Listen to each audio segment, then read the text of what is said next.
how do you did it? And then she started kind of like laughing. It's like, well, I use ChatGPT.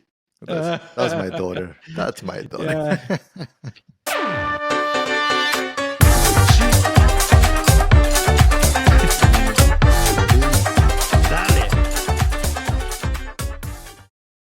All right. Talking about So tech, true. man. Did you hear this news about the Biden administration trying to get the U.S. Department of Commerce and Economic Development to invest in 31 tech hubs? It's kind of interesting, yeah, because right now the hubs that kind of everyone knows, at least in United States, is San Francisco, Seattle, and Austin in the past few years here in Texas. But I think that the government is seeing that you have this concentration of people, right? And yeah, there are some other areas like maybe Boston, right? That Massachusetts, that you have a lot of schools over there.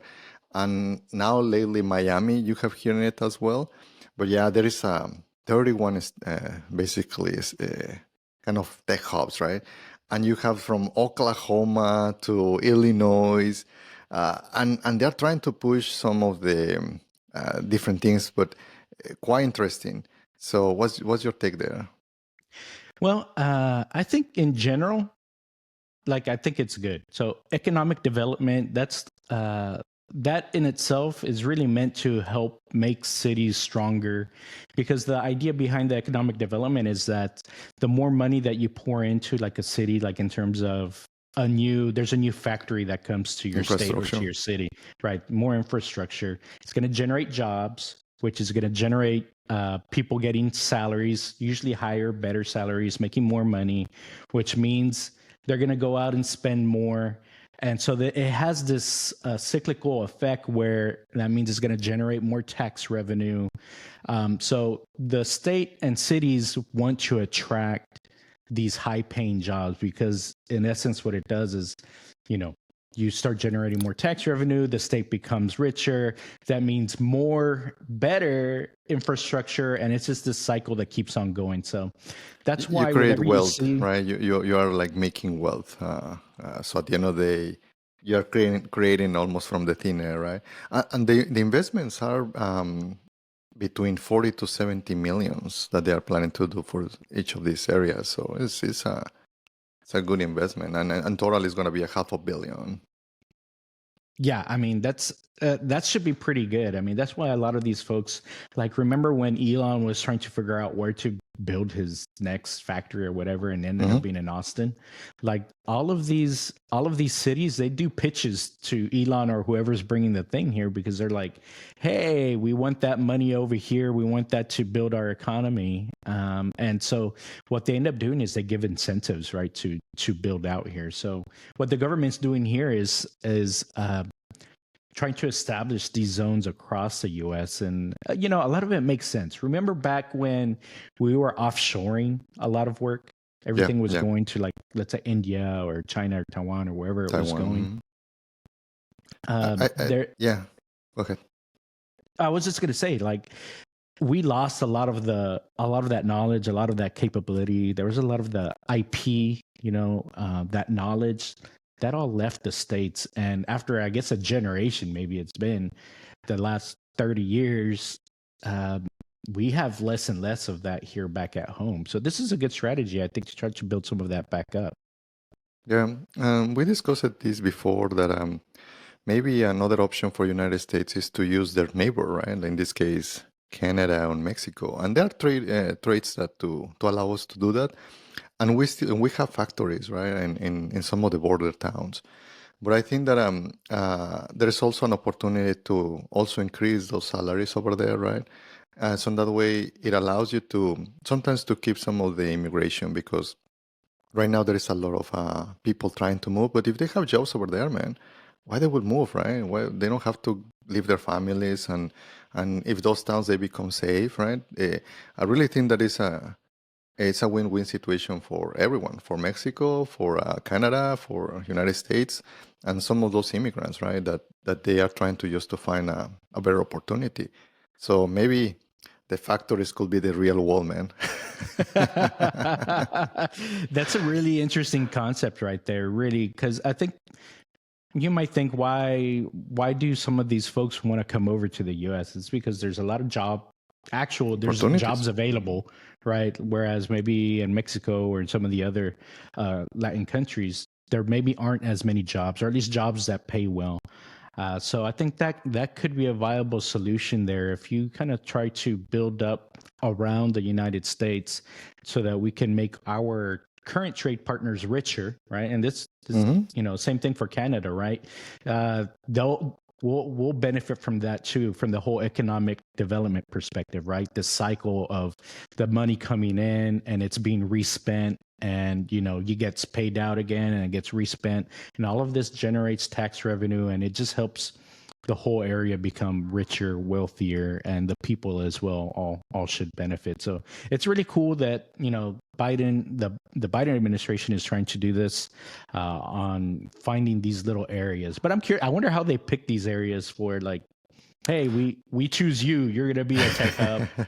How does that I think work? that as you mentioned, there are pitches, right, for each of the cities, and I think that some of them they already are like leaning into certain topics, right? Like in some areas that you have your biotech for biotechnology, kind of New Hampshire or maybe like Boston, right? So kind of on the East Coast, but also they are looking into some of the other technology, like maybe some systems like autonomous systems, maybe that's as well. And one of that actually kind of piqued my attention was like Oklahoma. Usually you don't hear a lot of things going on in Oklahoma, but again, they can pitch to the government. So, and sometimes it's pretty cheap in some of those areas. So I think that that's the other thing that they are trying to do to mobilize some people from maybe some of the high-end cities and start use adding that infrastructure to these cities. The other one was energy transition, right? So some places in Louisiana for new type of energy, and also the other one is semiconductors. Here in Texas, we keep expanding, man, all over the place. Yeah, it makes a lot of sense, and I think if the overall strategy is to try to bring some of this knowledge and infrastructure, like manufacturing, back to the US, I think it's only going to strengthen the US in terms of being able to be a little bit more self-sufficient, so we're not relying on other countries for providing either certain parts or certain manufacturing capability, and we can try to at least keep some of that knowledge here, so in case the geopolitical stuff changes, we're okay. We're not going to be left in the dark in certain areas.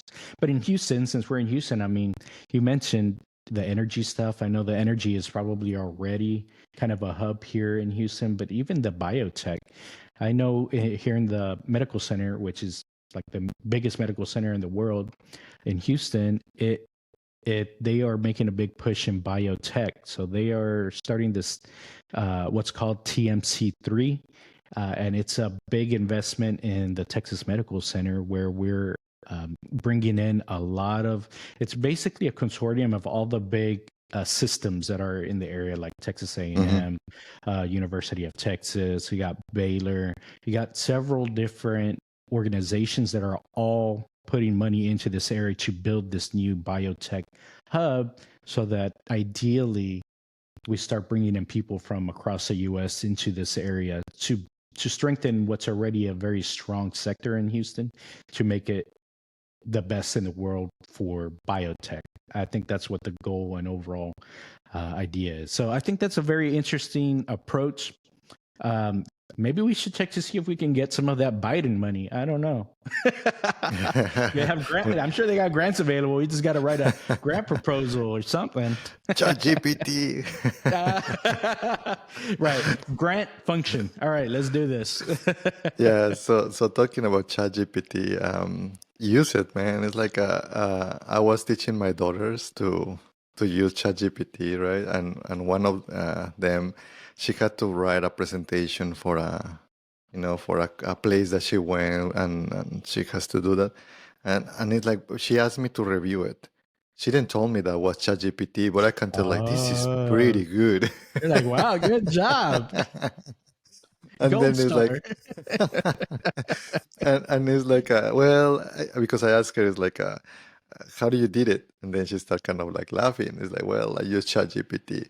That's my daughter. That's my daughter. Yeah, you gotta ask for the sources. Yes, yes. So I just need to. I told her, well, you need to pay attention because sometimes that thing hallucinates, right? So, and you have to verify that it truly is the fact, right? So, but yeah, it was pretty good. Yeah, ChatGPT, it's kind of a fun thing to do. You know, some of the things that you don't really want to do, like performance reviews and stuff like that. Yeah. All right. Good job. I just told ChatGPT, this is probably the third place on the group. So let's let's make it sound like that. It'll be okay. So I, no, but I real useful. I started to use it more than Google. I'm starting to count how many times I'm going to Google versus just keeping ChatGPT and yeah, it's like yeah, I'm literally decreasing my usage of Google. So good job for the folks on OpenAI. Yeah, that's true. Sam Altman did a good job. Well, so have you seen the news that people are using this for like resumes and stuff? I have. So yeah, go ahead. No, I was just gonna say, so we've been talking about how there in the tech world, lots of layoffs happening and things like that, right? And Yeah. then just in general, I would imagine, okay, all these tech people are gonna be super savvy when it comes to technology. They're all probably know how to use Chat GPT, things like that. Everyone's gonna have like these A plus resumes.